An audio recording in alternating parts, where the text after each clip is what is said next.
Captain Zektar Bloodclaw stood on the bridge of his warship, the Crimson Talon. His yellow eyes looked out at the stars through the viewing window.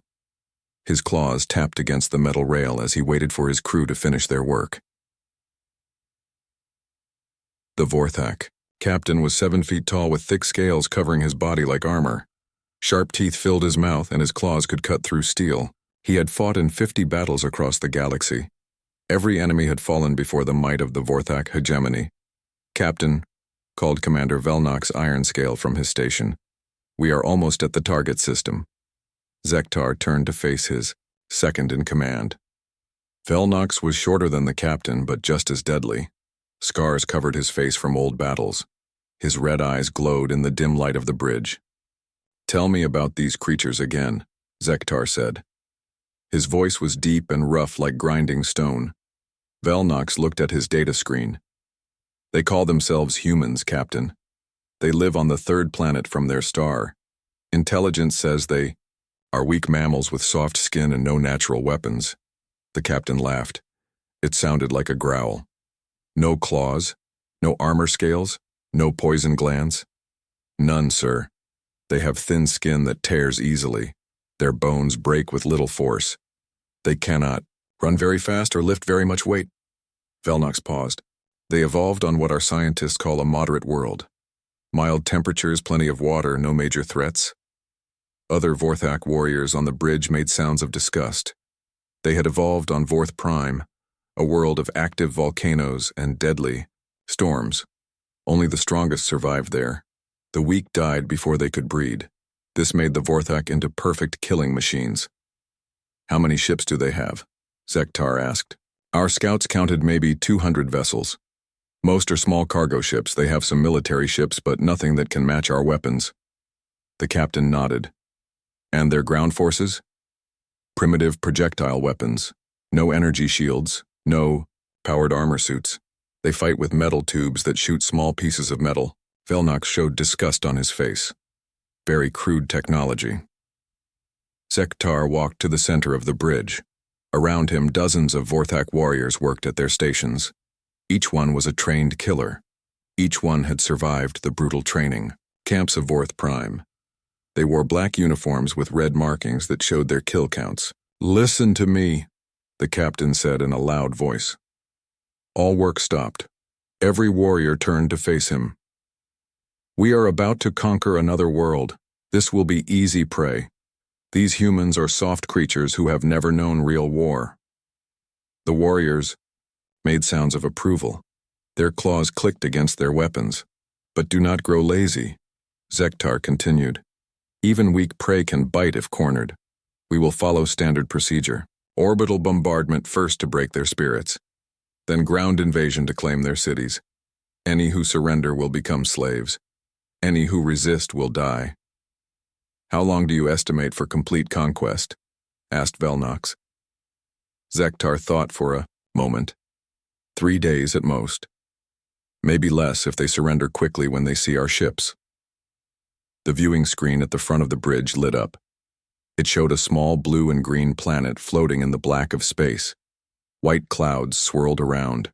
It looked peaceful and quiet. "There it is," said the navigation officer. "The human homeworld. They call it Earth." Zektar studied the planet. It looked too clean, too soft. No red skies from volcanic ash, no brown atmosphere from constant storms. Just blue and green and white. It was the kind of world that made weak species. "Sir," called the communications officer. "I am picking up signals from the planet radio transmissions. Most seem to be entertainment broadcasts." "Entertainment?" Velnox looked confused. "Music, sir. Stories. Images of humans doing recreational activities," the captain growled. "They waste time on pleasure while we prepare for war. This proves how soft they are." On the screen, the planet grew larger as their fleet moved closer. 11 other Vorthak warships followed the Crimson Talon. Each ship carried 2,000 warriors. Each warrior had trained from childhood to kill. "I count 12 orbital stations around the planet," reported the weapons officer. "Light defenses, nothing that can stop our assault." "Any sign of military response?" asked Zektar. "Negative, sir. A few small ships are moving toward us, but they appear to be scouts, no weapon signatures.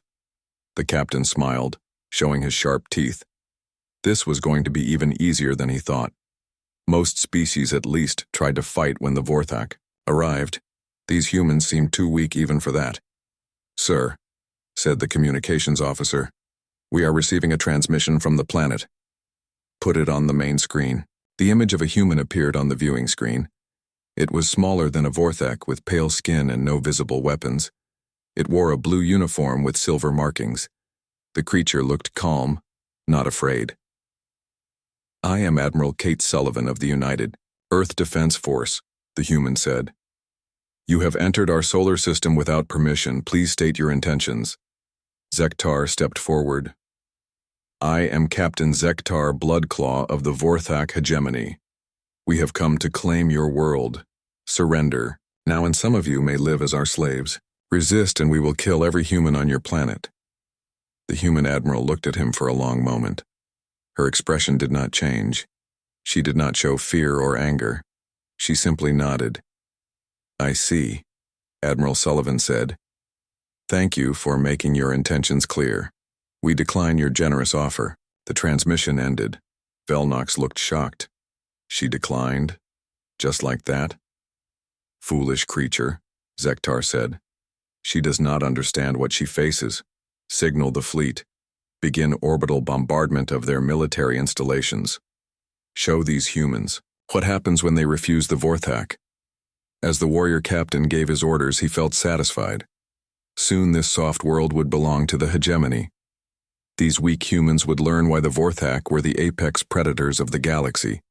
He had no idea how wrong he was about to be. The first human ship appeared on the Vorthak scanners 3 hours after Admiral Sullivan's message. Captain Zektar watched from his bridge as the small vessel moved toward his fleet. It looked tiny compared to his massive warships. "Just one ship?" asked Commander Velnox. "Are they surrendering?" "No, sir," said the scanner officer. "I detect weapons on that vessel. It appears to be a military destroyer." Zektar laughed. "One destroyer against 12 dreadnoughts? These humans are even more foolish than I thought." The human ship stopped just outside weapons range. More ships appeared on the scanners. 5 destroyers and 2 cruisers formed a line between the Vorthak fleet and Earth. "Still only 7 ships," Velnox said. "This will be over quickly."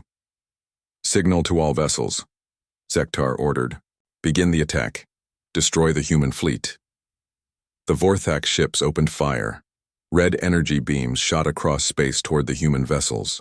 The humans fired back with projectile weapons. Metal slugs flew toward the alien ships at incredible speed.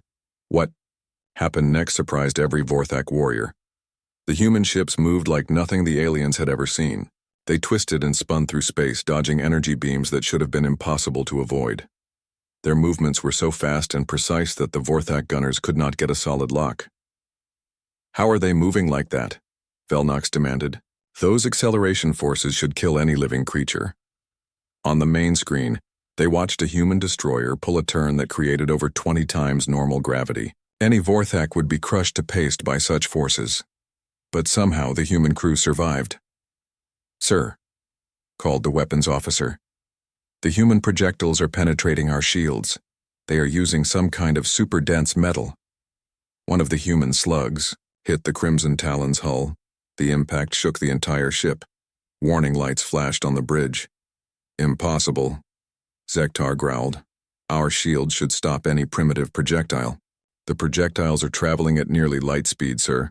The kinetic energy is enormous." The battle continued for 2 hours.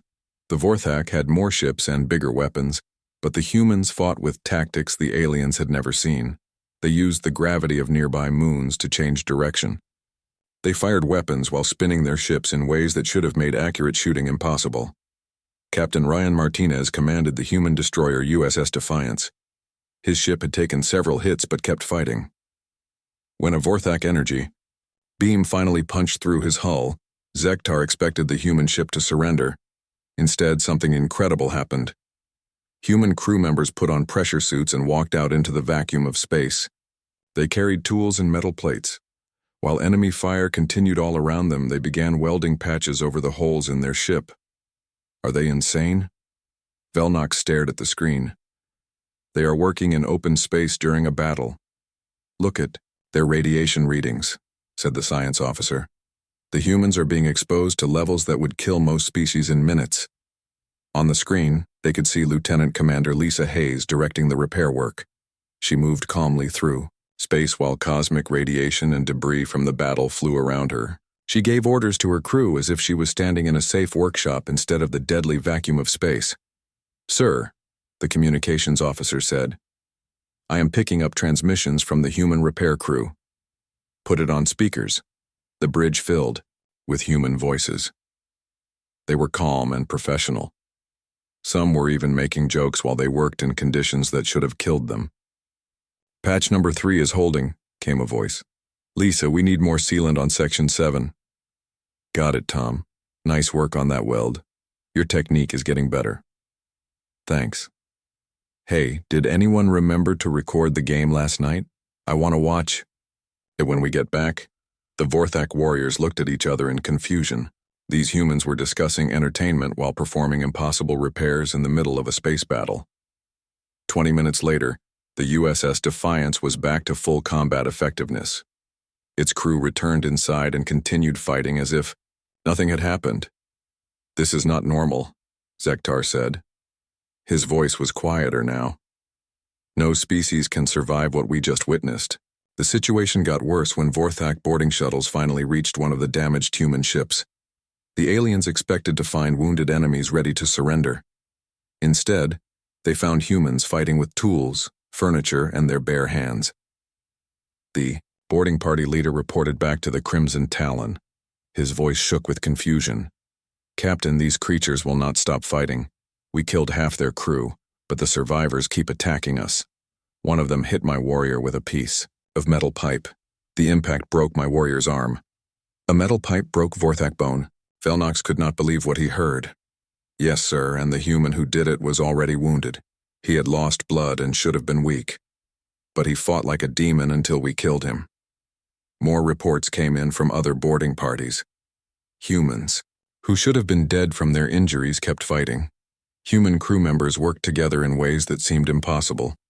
When one fell, another immediately took his place. The worst report came from boarding Team 3. Captain, we have a problem. The humans have barricaded themselves in their engine room.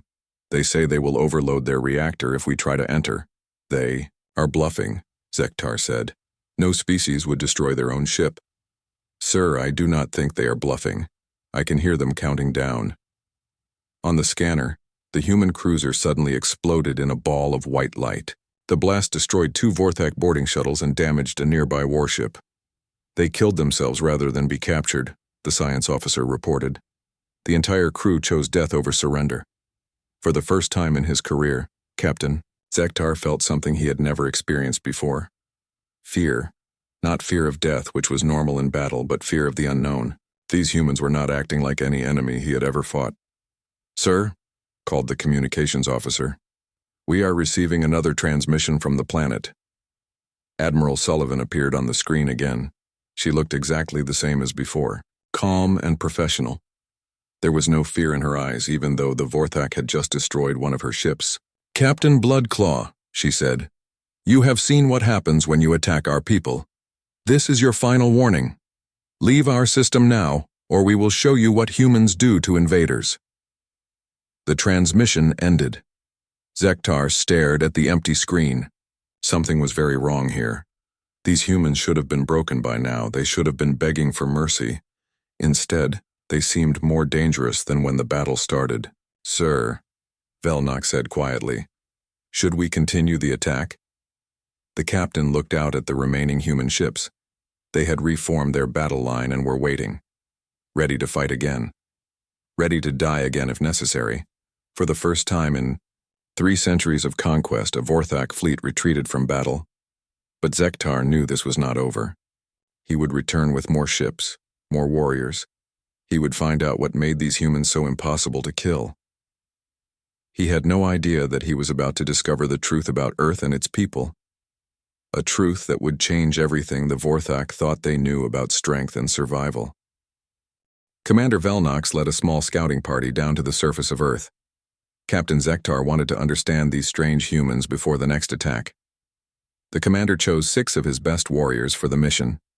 Their shuttle landed in what the Vorthak computers called a mild climate zone.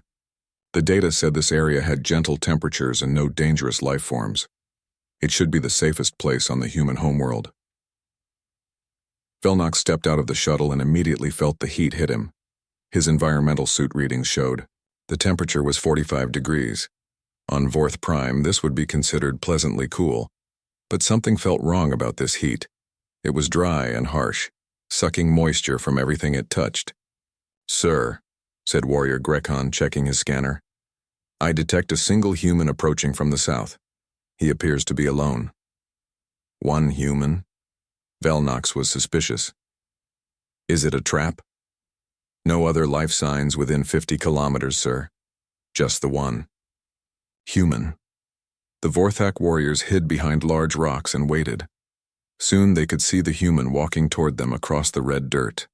He was much smaller than any Vorthak, with pale skin and no visible armor. He carried a simple projectile weapon and a large pack on his back. What shocked the aliens was how casually the human moved through this deadly environment. He wore only thin clothing and had no environmental protection, no breathing mask, no cooling system, no radiation shield. He walked as if this burning wasteland was his natural home. The human stopped near a waterhole and began setting up some kind of camp. He moved with calm confidence, showing no fear of the hostile environment around him. "Is he hunting something?" asked Warrior Thekmar. Their question was answered when a large creature appeared from behind some bushes. It was huge and covered in thick hair with sharp tusks jutting from its mouth. The Vorthak scanners identified it as weighing over 200 kilograms. It looked like a perfect killing machine. The human saw the beast and smiled.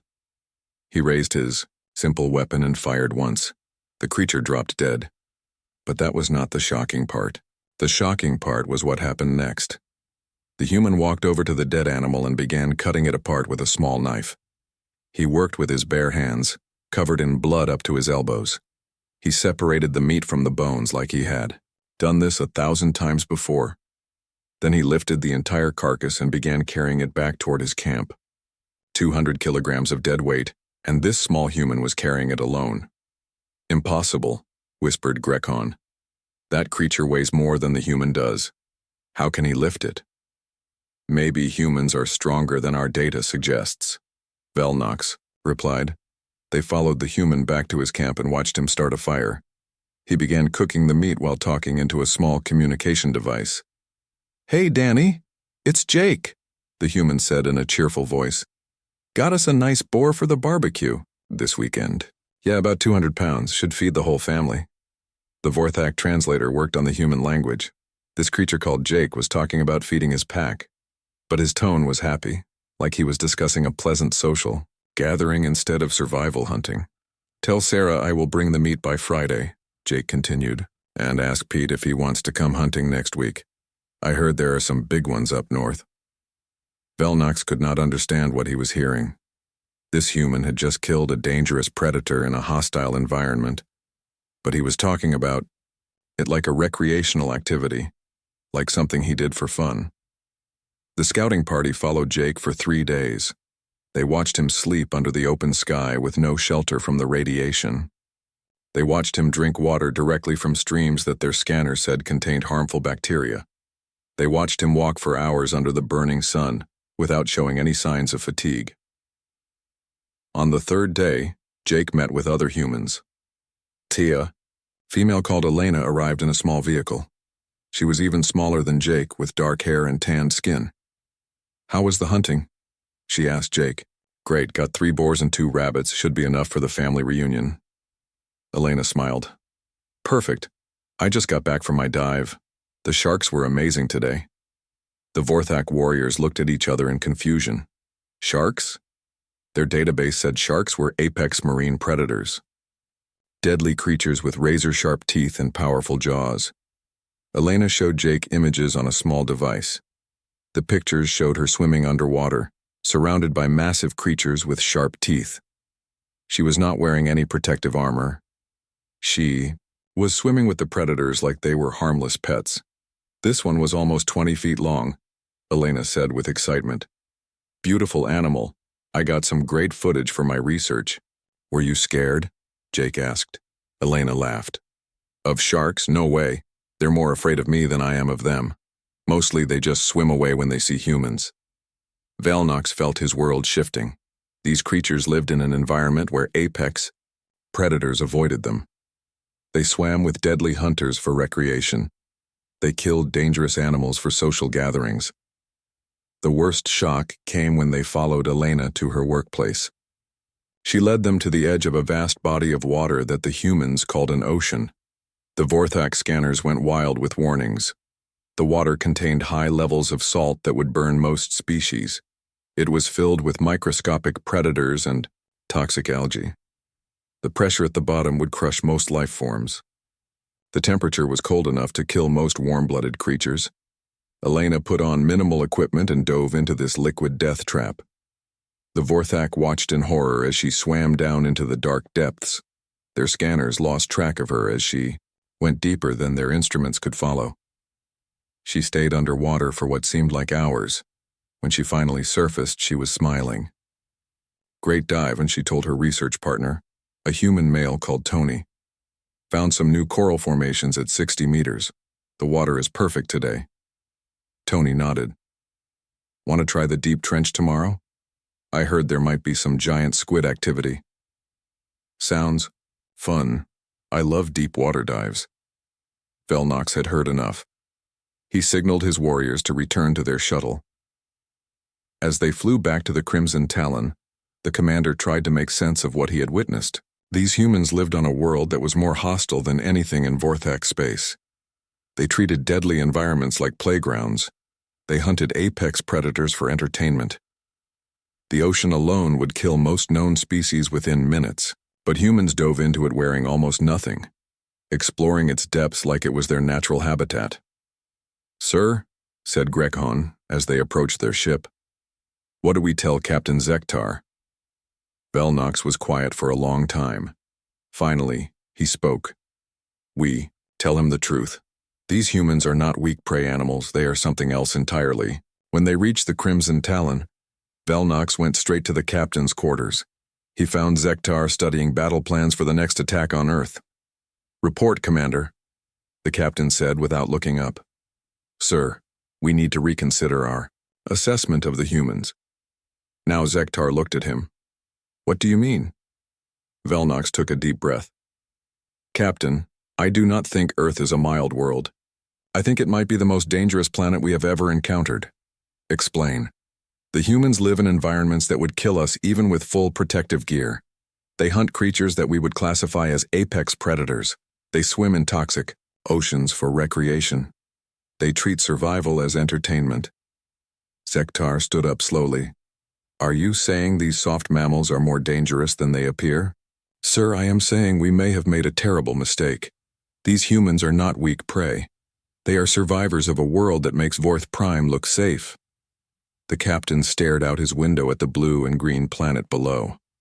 For the first time, he began to wonder if Earth's peaceful appearance was hiding something much more deadly, something that might destroy the Vorthak hegemony if they were not very careful.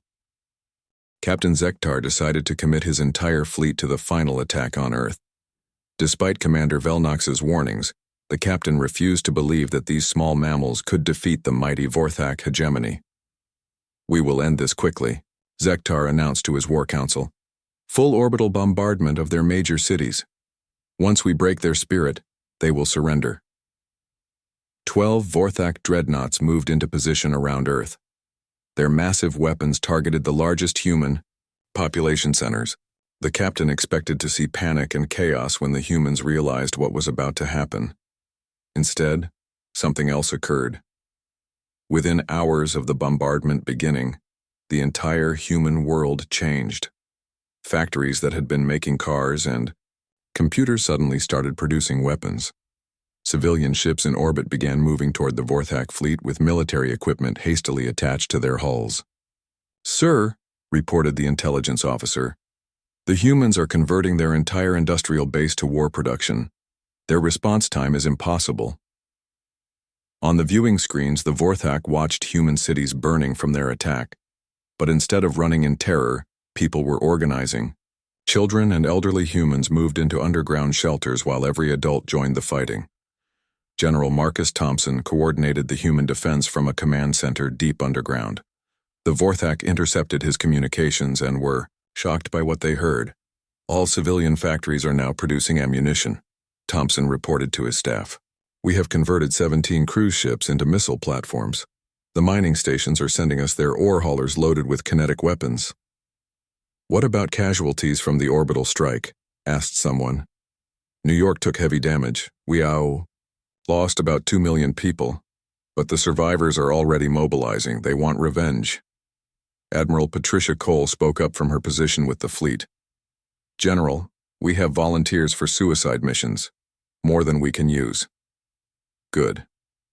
Send them against the alien flagship. Target their command structure. The Vorthak could not understand what they were hearing.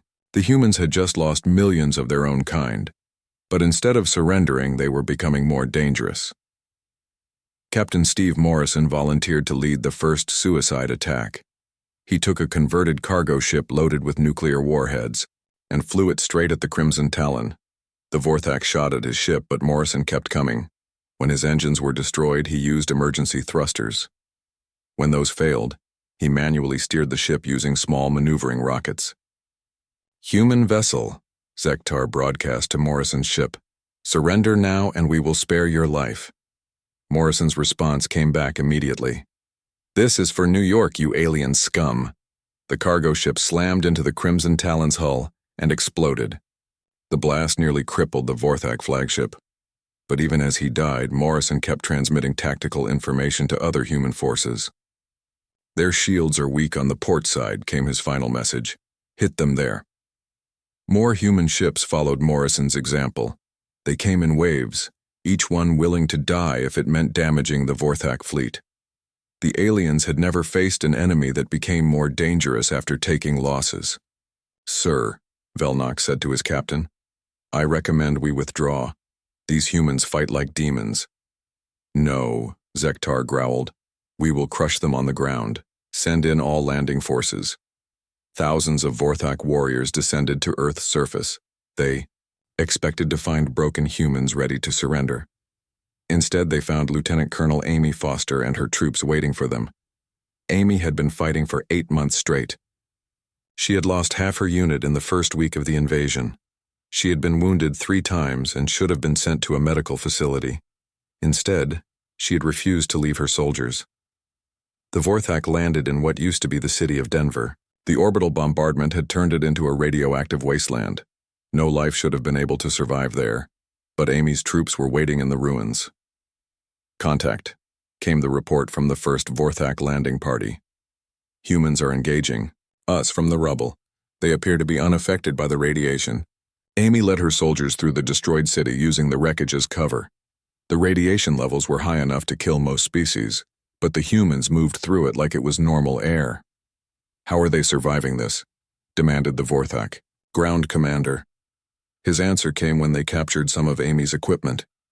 The humans were taking drugs that helped their bodies resist radiation. They were eating food that had been contaminated with radioactive particles. They were drinking water that glowed with deadly energy. And they were still fighting. These creatures are insane, reported one Vorthak squad leader. They are consuming poison and using it to fuel their bodies.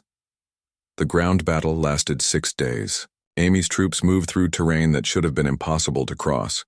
They fought without sleep, sustained only by stimulants that would have killed most aliens. When they ran out of ammunition, they used rocks and pieces of metal. When the Vorthak finally cornered Amy's last squad, they expected the humans to surrender. Instead, Amy stood up from behind a pile of rubble and looked directly at the alien commander. You want to know what makes humans dangerous? She asked. Blood covered her face from a head wound, but her eyes were clear and focused. We don't fight for glory or conquest. We fight for each other. She triggered a device in her hand. The entire block exploded, taking out 50 Vorthak warriors along with Amy and her remaining troops. Similar reports came in from around the planet. Humans were fighting in conditions that should have been impossible. They worked together in ways that amazed even the HFY War analysts. When the aliens destroyed a human city, the survivors shared resources with other settlements. When human soldiers died, their comrades fought harder to avenge them. When human civilians were threatened, complete strangers risked their lives to protect them. Dr. Carl Watson, a human scientist, was captured during the fighting. The HFY brought him to their command ship to question him about human tactics. "Your species is remarkable," the HFY interrogator admitted. "You fight like no enemy we have ever faced." Carl looked at the alien through his broken glasses. "You still don't understand, do you?" "Understand what?" "You think we're fighting you because we want to win, but that's not why humans fight. We fight because we refuse to quit." The interrogator was confused. "What is the difference?" Carl smiled, despite his injuries. "Winning means defeating your enemy. Refusing to quit means you never stop trying, even when defeat seems certain, even when the odds are impossible, even when everyone you love is dead." He paused and looked out the window at Earth below. "You came here thinking you were the apex predators of the galaxy, but you evolved on a world where the strong dominated the weak. We evolved on a world where everything tried to kill us. So, we learned to kill everything back." The interrogator stared at the small human. "Are you saying your planet is more dangerous than ours?" "I'm saying our planet doesn't just produce predators, it produces survivors. And the difference between a predator and a survivor is simple." Carl leaned forward despite his chains. "A predator kills to eat. A survivor kills to live. And we've been surviving on Earth for millions of years." The HFY fleet was now taking heavy casualties. Human ships attacked from all directions, using tactics that seemed impossible. The aliens had superior technology, but the humans had something more valuable. They had experience surviving on the most dangerous world in the galaxy. And they had each other. Captain Zektar stared at his casualty reports. In 3 centuries of conquest, the HFY had never lost so many warriors. These humans were costing him more troops than the previous 10 invasions combined. For the first time in his life, the great HFY captain began to wonder if he had made a terrible mistake. Earth was not a soft world populated by weak prey animals. It was a nightmare planet that had produced the most dangerous species the galaxy had ever seen. And now those survivors were coming for him. Captain Zektar decided to lead the final assault himself. The HFY fleet had lost 6 ships and thousands of warriors, but the captain refused to accept defeat. He would face these impossible humans in personal combat and prove that the HFY were still the strongest species in the galaxy. The last major human military base was located in the mountains of what they called Colorado. The orbital bombardment had failed to destroy it because it was built deep inside solid rock. Zektar would take his best warriors and crush the human defenders face to face. The HFY captain wore his finest battle armor as he stepped off the landing shuttle. Around him, 200 elite warriors prepared for the assault. Each one had survived 100 battles. Each one was trained from birth to kill. The human base looked small and broken. The entrance was just a metal door built into the side of a mountain. Smoke rose from damaged sections where HFY weapons had struck. It should have been easy to capture. But Zektar had learned to be careful around humans. Nothing about these creatures was what it seemed. The attack began at dawn. HFY warriors charged the entrance while their heavy weapons provided cover fire. The first wave reached the metal door and began cutting through it with plasma torches. That was when they met Colonel Sam Mitchell. Sam was 50 years old, which made him ancient by HFY standards. Most alien warriors retired or died long before reaching such an age. But Sam had volunteered for frontline duty when the invasion began. He had been fighting for 8 months without rest. The human colonel appeared in the doorway just as the HFY broke through. He was smaller than any alien warrior, with gray hair and lines on his face from years of hard service. He wore simple combat armor and carried basic human weapons. He should have been easy to kill. Zektar watched in shock as this old human fought 3 HFY warriors at once. Sam moved with deadly precision, using his smaller size to avoid their claws while striking at weak points in their armor. When his rifle ran out of ammunition, he switched to a sidearm. When that was empty, he drew a knife. The knife was just a piece of sharpened metal, but in Sam's hands it became a lethal weapon. He fought like he had been born for this moment, like every day of his 50 years had been preparation for this battle. 2 Vorthak warriors fell before Sam finally took a serious wound. A claw raked across his chest, tearing through his armor. Blood ran down his uniform, but he kept fighting. "Why will you not die?" roared the 3rd Vorthak warrior as he pressed his attack. Sam smiled as he dodged another claw strike. "Because I'm not done yet." The old human grabbed a piece of broken metal from the ground and drove it into the alien's neck. The Vorthak warrior fell, and Sam stood alone in the doorway, breathing hard but still ready to fight. More Vorthak warriors rushed forward. Sam killed 2 more before they finally overwhelmed him. But even as they dragged him down, he kept fighting. He bit one warrior's hand and used his last grenade to damage their equipment. Zektar approached the fallen human. Sam was badly wounded and should have been unconscious. Instead, he looked up at the Vorthak captain with clear, defiant eyes. "You cannot win," Zektar told him. "Your people are beaten. Surrender now and we will make your death quick." Sam coughed up blood but managed to speak. "You still don't get it, do you?" "Get what?" "You think this is about winning and losing. But humans don't think like that. We think about surviving. And as long as one human is alive, we survive." The colonel closed his eyes and activated a device hidden in his armor. The entrance to the base exploded, sealing it shut and trapping half the Vorthak assault force outside. But the battle was far from over. The humans inside the base continued fighting. They used the tunnels and rooms like a maze, striking at the aliens and then disappearing into hidden passages. They fought with weapons, tools, and bare hands.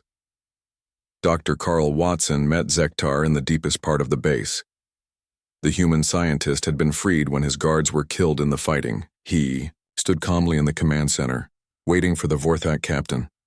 "So you're the one leading this invasion," Carl said. He showed no fear, even though Zektar towered over him with blood-stained claws. "I am Captain Zektar Bloodclaw, conqueror of 50 worlds. You will surrender your base, or I will kill everyone inside." Carl shook his head. "I can't surrender what's already been destroyed, but I can tell you something important before this ends." "Speak quickly, human.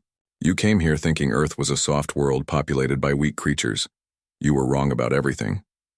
Zektar raised his claws. "Your people fought bravely, but bravery cannot defeat superior genetics." "That's just it," Carl said. "You think you have superior genetics because you evolved on a harsh world, but Earth isn't a moderate planet. It's the harshest world in the galaxy." The Vorthak captain paused. "Impossible. Our sensors show mild temperatures and abundant resources." Carl smiled. "Your sensors show the surface. They don't show what Earth really is. Let me explain what humans really are." The scientist walked to a computer terminal and brought up images of Earth's history. We evolved surrounded by ice ages that killed most life on the planet. We survived volcanic eruptions that blocked out the sun for years. We lived through asteroid impacts, supervolcanoes, and climate changes that would wipe out most species. The screen showed images of natural disasters that made Vorth Prime look peaceful. But that's not the worst part, Carl continued. The worst part is the other life on Earth. Everything on our planet is trying to kill everything else. We have microscopic creatures that eat flesh, plants that produce deadly poison, animals that hunt in coordinated packs. More images appeared. Viruses, bacteria, venomous snakes, pack-hunting wolves, disease-carrying insects. And then there are the natural disasters. Hurricanes with winds that can destroy cities, earthquakes that split the ground open, tsunamis that wash away entire coastlines, tornadoes that can lift houses into the air. Zektar stared at the images. Many showed natural forces more destructive than Vorthak weapons. Every human alive today is descended from survivors of the most dangerous planet in the galaxy. We didn't become strong by dominating the weak. We became strong by refusing to die. Carl stepped closer to the alien captain. You evolved on a world where the strong ruled the weak. That made you predators. But we evolved on a world where everything was stronger than us. Everything was faster than us. Everything had better weapons than us. Then how did you survive? We learned to work together. We learned to use tools. We learned to adapt to any environment. Most importantly, we learned that survival isn't about being the strongest. It's about being the one who refuses to quit. The sound of fighting grew louder outside the command center. Human voices could be heard, still coordinating their defense even as the base fell around them. "Listen to them," Carl said. "They know they're going to die, but they're still fighting, still helping each other, still trying to save their friends. That's what makes humans dangerous." Zektar looked around the room. Every computer screen showed damage reports, casualty lists, and tactical analyses. The humans had been losing this battle from the moment it started. But they had never stopped fighting. "We don't fight because we're strong," Carl explained. "We fight because we care about each other. And when you threaten what we care about, we become the most dangerous creatures in the universe." The Vorthak captain felt something he had never experienced before.